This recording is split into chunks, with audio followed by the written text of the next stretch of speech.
Hello बच्चों, let's read the question. The question says a sample of uranium you contains option A more of isotope 235 uranium and less of 238 uranium. Option be more of impurities along with a small amount of 238 uranium.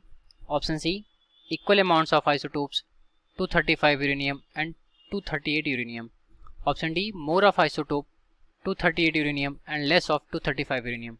So question में बोला कि जो sample of uranium होता है उसके isotopes की values में कैसे होती है ये हमें बताना है फ्रॉम द गिवन ऑप्शन. तो सॉल्व करते हैं हम यहाँ पर. पहले नोट डाउन करेंगे अपना की कॉन्सेप्ट.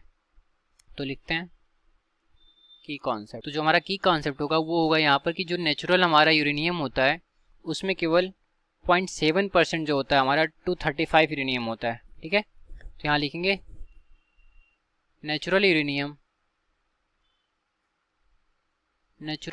contains only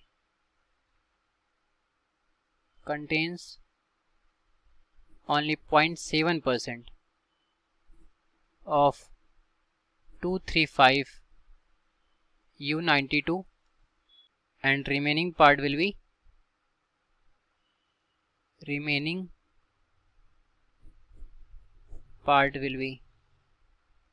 238 U.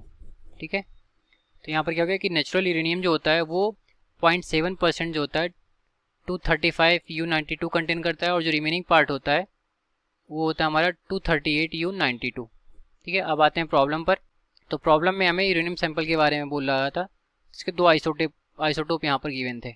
ठीक, तो पहला आइसोटोप यहाँ पर गिवन था हमें कि 235 U92 और दूसरा गिवन था 238 U92. तो ये मिलता है 0.7% और जो रिमेनिंग पार्ट हो जाता है वो हो जाता है हमारा किसका 238 का. ठीक है, तो 100 माइनस 0.7% जो बचेगा वो हो जाएगा हमारा 238 यूरेनियम. तो हम देख रहे हैं कि जो 238 वाला है उसकी वैल्यू ज़्यादा है और 235 वाले की वैल्यू कम है. तो इसके अकॉर्डिंग जो हमारा ऑप्शन है वो ऑप्शन नंबर डी मैच करेगा सोल्यूशन से. तो ऑप्शन डी हमारा करेक्ट हो जाएगा. Hence option D is correct.